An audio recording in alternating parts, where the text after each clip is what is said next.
Tutum video chuanin mizo guitarist tetan chuan legend ti thei hial khopa tunge guitar thiamiti bertia an chan deuh tlang pui puming puya instrumental through it all tikha kan react dona he instrumental hi mizo chul chuak instrumental phua to chuanin nal kalati ber pol ani hial ome te chuan hei puming puya hianin YouTube channel anaya in lo subscribe venga ama guitar works rang tutorial ronda thina in lo lok pui ve ngei po karing eng po ni se he instrumental moi tak mai in ngai thla ho tiang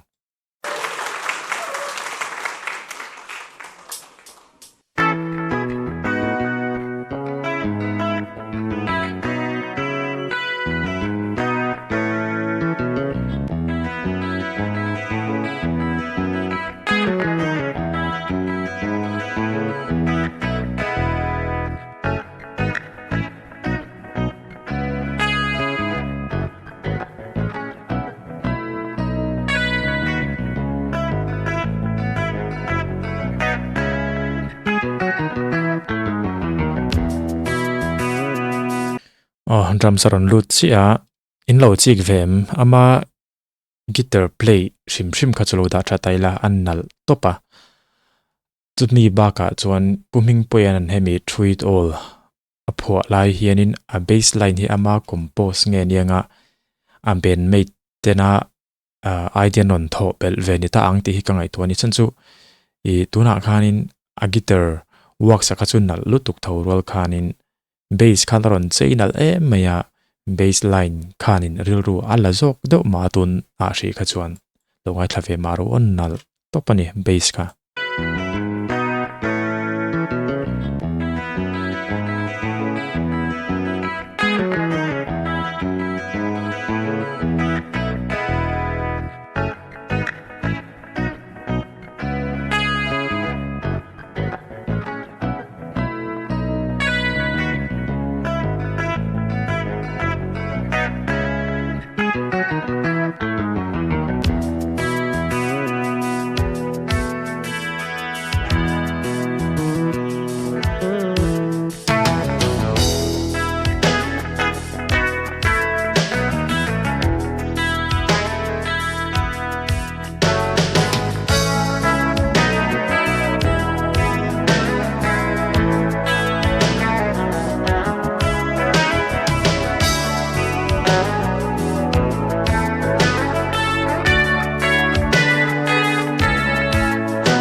Vahan tak tin in lo notice vem kalo soi thin puming puya chungchanga comment kape ka kalo soi thin pakhat frame a hena lang chiang chia lowa thana lang emo lang claim ngoro dang kan zong le chinanga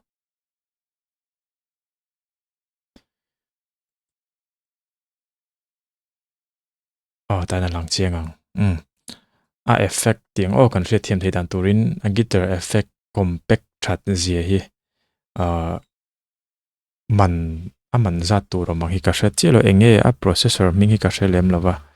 amaro chu puming puya hianin gear hi ata number 1 lo tlang puinin ka hria I gear chu ti te lua in anei tha ngai lova man to takle ti ang turulu tukang khani ngai lem lova tunami poi compact thakop me tuna a guitar effect thar beraka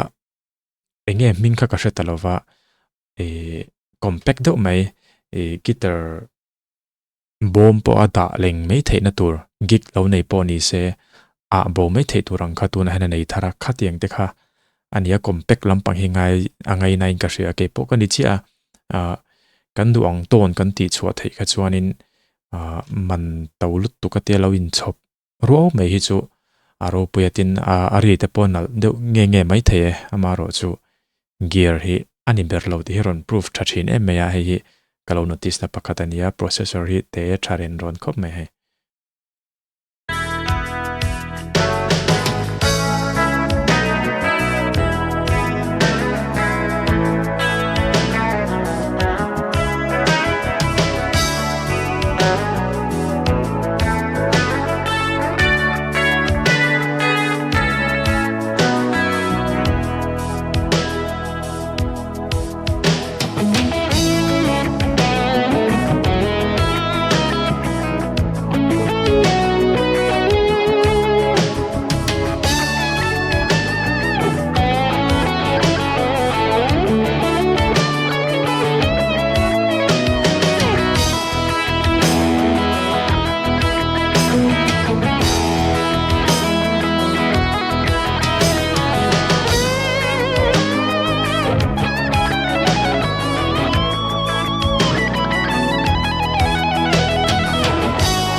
Kalau ngai thlat tui lu tuka han comment na chang po kalau shelo lek leka. Ama sabera chuan a guitar tone hi puming puya tone hi chu ngai thlamai la a hriat than ngal em em maya mum nal deuh hianin aron seta a tone hi anal em em mai ne ti chuanin a guitar playing technique a hianin puming puya hi chu a hriat than lena em em chu note bending hi an beinal thei em em maya hemi hen enge puming puya ku thla ki chu hriat thei deuh bikani ti chuanin hemi pialama hen ke aya comment technique thiam po inom nge yanga amaro chu thiamang tokin han comment ve donania bending ka soi to a tin tone instrumental shim hi chuan through it all instrumental a hi chuanin note atama han zut ran lai te pom thoma se note han ran deuh lai te pom ma se han chol deuh wang ang chi mo rei deuh han thluk wang ang chi kha om lem lova ninom man me lovin aron ri chau deuh mal reng maya hei hianin through it all a hianin enge mi puya tension hi alle zolnin ka hria angai thlak noma ninom man me si lovin tikhan aron ti chau mel maya annalani he instrumental hi chu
avahan pui mia em azut ranga ti teng kan hre thiam thei than tu zongin rang deuin ron zut ma se nok pakhat ma zu han om lova mole hey guitar poni thawa music sang kalori ek ve ta then khat in lo chik chuanin ti ran tum shim kan note play a dikem noise ka siam chu kem ti po kher chong lo pong po zut ran tum hi anom ve bokani amai ro chu puming puya guitar play hi lo ngai thla chik te u a note ran ni mo tapping han tap kwal vel po khani ma sela ari lo tur ron ri hi om lo reng maya và hẳn là tất cả em ó lại chỗ về khang ai thay lệ xin nó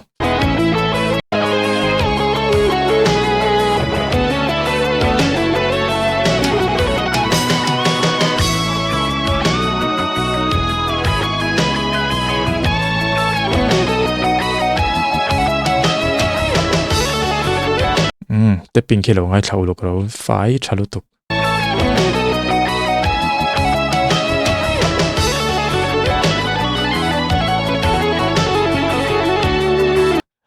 ri nok dang hi om ei lo reng ki mi zo ken ran le don boka tin zo na te pamilo zo ta commenta kan tren chu karon sang tho chewa hei mi in rang deuh ten an zu ta mo ol sam mel deuh ten han timel melani haron ri deuh mel tu na pohon puming pui te po amai ro chu khitiang ti thei tur khianin voin zat nge practice anga ni khata eng zat nge dar karing zat nge practice sang pui mo bera chuan kan hey Play Store ate App Store ate poni thawanga application thatak tak om to a metronome tit poka han download taula voile khata hianin ti ran hi tumngal em lo turani chunia nichina karon soi guitar kan en line boka guitarist angin han soi zel taila note 16 note per bit ang te kan play du arang theng bera kan zut tu ni chuan zut muan kan zir photangai muang takatanga bultana metronome nena zir phei chu du thu sa metronome mila muang te atanga zoi zoi kan in build up a finger exercise thata kan ti chuanin kitiang ke na ti ve thai em ani amai ro chu chumi ma hawa a tong pong poti ran han zut ran tum thin hi kan oma afu ber lemlo kan zut ran kanin noise siam chonin omzia om chuang lo wani anal lo kan ti top me nge tuna chodin ngai bel turan om chuang lo boka puming puya per fai em maya khimi zara khian kan soini ta sela arang emo a muang emo lo chi grawa guitar solo ke a fai em vek me ni khimi zo karon play lenga aron rananga note thi om lova a fai boka note dang ron rin nok kha om e lo reng reng ani lo chi grawa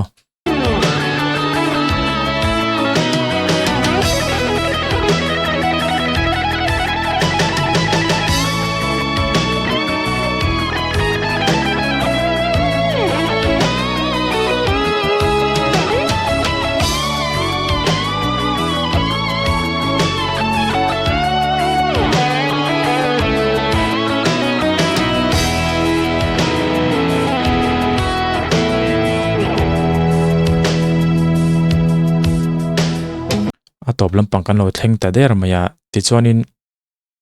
ta hen soidu kan ei le ta ni lo chi kula a guitar play a hian a guitar play poni che lo akut ding lampang hi lo en ulamo a guitar pick na lampang zo ke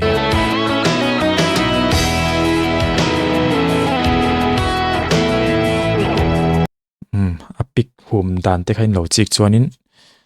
tian a hum ta ne guitar per lai kha chon ma se tian a thak thla tan ten fingering ang kana tile ta ni hemi technique te poi mang na savio maya tin ka soidu tak zo ka chu tuna khen ke volume knob ke azuk herani ta khana koi zo ti kan munga in lo mu thawin ka ringe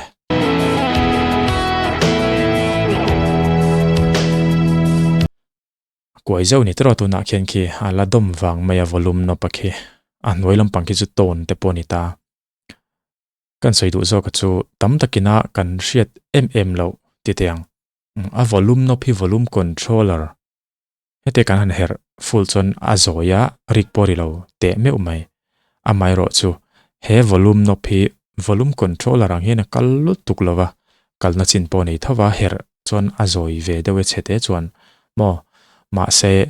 e tuna khen puming pui khen ka soitu technique hi aron mang ta chiani volume knob hi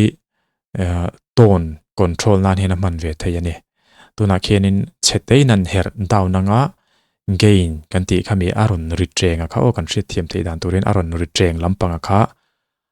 aron pai donani a volume danglam chong silovin khi volume knob kan hri chin manga ya bigina te mithan ka chon an player bass alo ring lu tu kani khanin a volume atang khitia control me khian ching thina amai ro chu khian engi mo china chuan volume chu control ma se volume ai ma chuan kan her down lu tu kani lem lo chuan to no control de ya kan bass guitar te begin kan play alo ring lu tu kani chuan in sound control tu te a emo processor kan mangani chuan kan processor ate han down taila ani lem lo chuan mixer atanga control chi ni chuan sound control tu te na melody down sak ti mai chi zo kani chun chu khimi volume chete kan her dang lam khianin tone na satakin a khoi dang lam zo kani ti hi kan hriat athareng o metin tuning chungchang a hianin ngai poi mo deuh kan hi le peka ama pon kalo soi to thina ka guitar per hi a laim ti po shemi alawa la han play chuak ve pop thenom thina hearing exercise te po mizo tam takhi chuan kan mamo viau nin ka hrebokani engponi se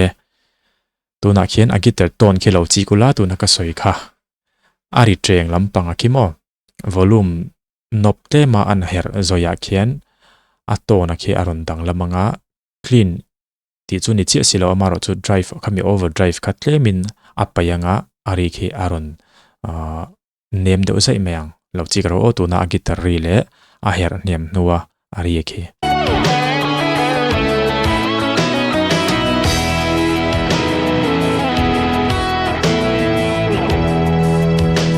her niam chi a lo chi ro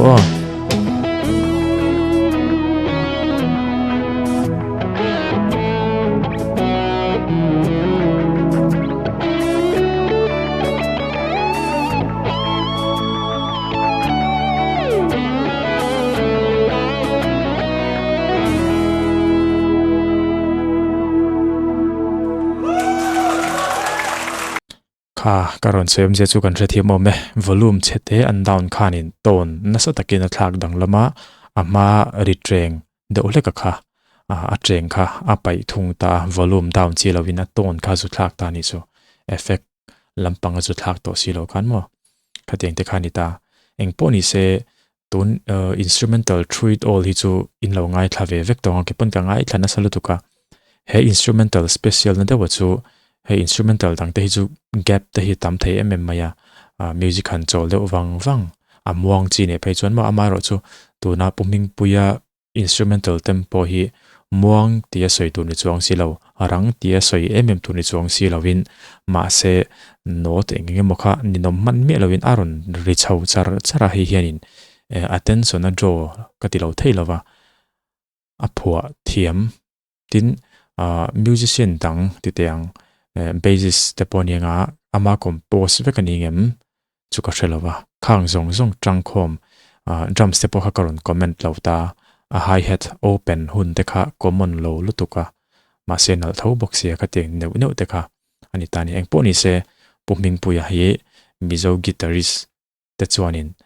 ตุงเงเทียมเบอร์ตีจีงชวนมิงกันลำฟูโตตัวกันลำฟูเร่งปกะกันนลำเร่งตัวปออันนี้ก็เสียไงทางดอมินตีเวงเฮกระริงขัดที่ส่งขัดตุ้นวิดีโอจูนี่แหละพดเตเซ